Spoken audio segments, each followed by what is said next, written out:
منتخب المغربي في نصف نهائي كأس إفريقيا.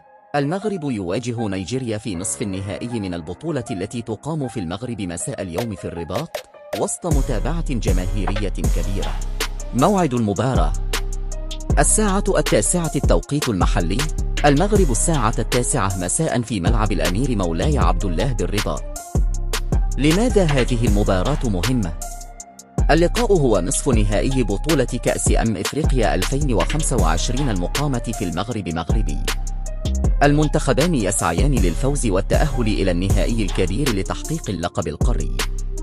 من المقرر أن تكون مواجهة قوية بين الهجوم النيجيري والدفاع المغربي الصلب. المواجهة تعد واحدة من أهم مباريات البطولة حتى الآن، وقوة الروح الجماهيرية في الرباط ستشكل عاملا مهما لصالح المنتخب المغربي.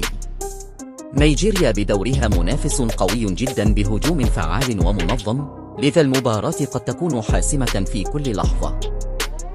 كانت معكم قناة السلطة 4. تحيا المغرب، ديما مغرب.